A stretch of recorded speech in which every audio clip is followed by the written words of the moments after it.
Hello, and welcome back to my YouTube channel, The History of Us. I'm so glad to have you back today. Today we are going to be doing something a little different than what we've done before. Instead of me teaching you about a subject, I am going to provide more information on how you can learn more about the women who built our country. I am very excited to share my research tips and books with you today, so let's get started. First of all, there are two different types of research I will be addressing in my video. Here's a basic way that I define them. First of all, you can have loose research. It's just for fun. You just want to learn a little bit more about our first president. You're just going to grab a couple biographies off the library shelf and read them. Secondly, you can have very specific research. This is generally for some sort of project. So you're going to want to find specific dates, times, quotes from that person. So if you're curious and just simply want to have fun, learn a little bit more, here are some books and tips I have for you. In my research, I found some really cool books that I think some of you would definitely enjoy. For older readers, I highly recommend Revolutionary Mothers by Carol Birkin. This book explores not only the many impactful women who lived in the era of the Revolutionary War, but it also explores the overall role of women in that time period. This book also has large sections that are devoted to exploring the roles of Black and Indigenous women in the American Revolution. For younger readers, I would highly recommend both Great Women of the American Revolution by Brianna Hall and Founding Mothers by Cookie Roberts and Diane Good. These books explore the many women who played an important role in the Revolutionary War, and most of the women featured in my YouTube videos are in one or both of these books. However, if you want even more, which I'm sure many of you do, here are some tips for, finding out more. First of all, use Google.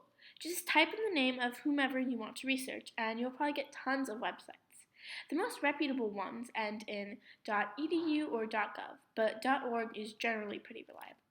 I would also recommend going to your local library and or bookstore to check out their biography or history sections. There will be people there who can assist you if you don't understand the shelving system or can't find the right section. However, most libraries will use the Dewey Decimal System, so I have the number here that you can use to find books or other resources on the Revolutionary War, as long as they're nonfiction. Look for books that have a call number of 970 to 979. This means that they will be about American history.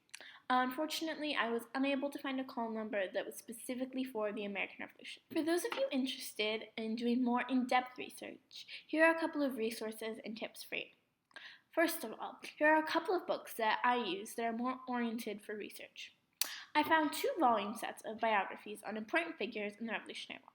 The first is titled American Revolution Biographies and is by Linda Schmidt-Roth and Mary K. Rostek.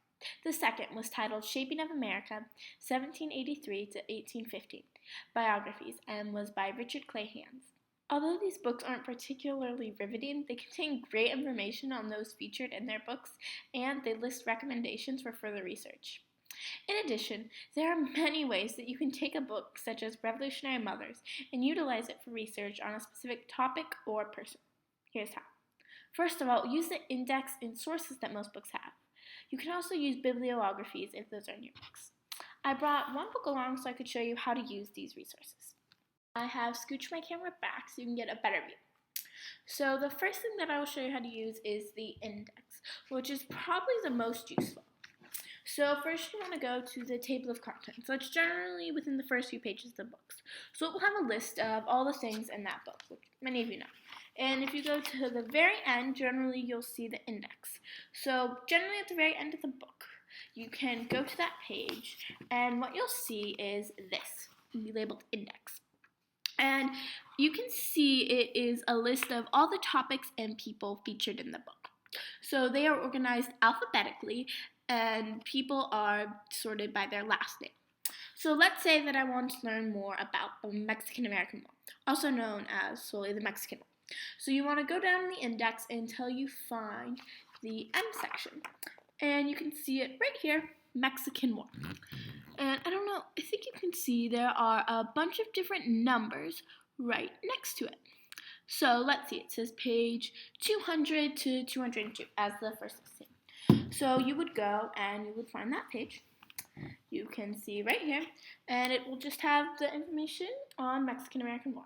And if you don't like that information, generally there's more than one page listed, so you can go back to your index and look at the other pages.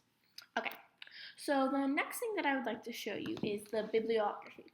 So again, you're going to return to the table of contents, and it is again generally in the back. So you're going to see bibliography, page 693. So let's go there. And what a bibliography essentially is it is just a list of different sources that the author used. So I don't know if you can read that title, but it's just general readings, reference, collective biographies, and individual non-presidential biographies. So as you can see, there's just a bunch of different books, and they are organized alphabetically by last name. So here's the part that you would probably want to see is that they're all labeled. So this is a book about the presidents. So each president has a list of resources associated with them. We can start with George Washington. So these actually now, they're still organized by last name for the author here, but the presidents are in the order that they're featured in this book, which is just numerically from when they served. Okay, so the last thing that I want to show you how to use is a little more complicated. What I'm going to show you to use now is the notes.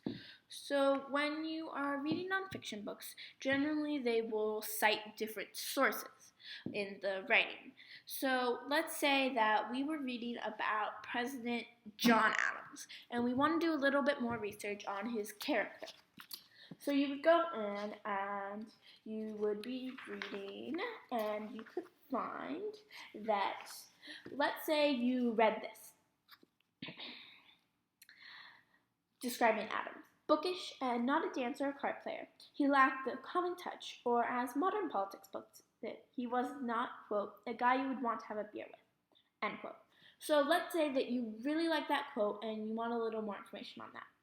So what you would do is, in this book, you look at the end of the paragraph, and you see there's this little number. In this case, it's a little 5. You can see that right there. So what you're going to do is we're going to return once again to our table of contents. Remember that that's number 5 in the section on John Adams. So in our table of contents, you go to the end, and generally there's something called notes. So you are going to go to the notes section, and you will see this. So what it is divided from the sections of the book. It will have little numbers underneath the section in which they are, and next to it, there will be the source in which it was found. So we are going to find the section that has John Adams. So you see right here, John Adams, and, you see John Adams. So we're going to find note number 5. And it says right here, William A. de Gregory, the complete book of U.S. presidents, page 27. So if we want to go find more on that quote, we could go find that book, go to that page, and there we would have it. Although this may not seem like useful information, later on when you do research, you may find yourself in want of certain quotes that are listed in a book. However, you probably shouldn't quote them from the book that they are quoted in, so you would need to find the original source, and that is where the notes section will help you out. I would also recommend that you should use, once again, your library or Google. Although the books and websites you find might not be helpful, you will certainly find some that will be quite useful. I would also consider using Google Scholar for specific research. This is a search outlet on Google that only shows scholarly articles or similar things. You might want to be careful using this though, because some of the articles could cost money and probably contain information that you could find elsewhere, so you shouldn't really want to pay for those. To find Google Scholar, just type Google Scholar into the Google search bar and it should be the first thing that pops up. So those are all the tips that I have for you today, but before I end this video, I do have a couple announcements. First of all, unfortunately there will be no more videos for the rest of June and about halfway through July, because I will be out of the country. Again, sorry for disappointing all of you, but I do have 2 exciting announcements. The next video set will be about immigrants throughout U.S. history. In addition, I have attached a form in the description of this video for you to share your opinion on what other topics I should feature on History of Us. I am very excited to hear what you think. As always, please feel free to email me at abby@historyofus@gmail.com. with comments, questions, feedback, or anything else you would like to share. Thank you so much for watching and have a wonderful week.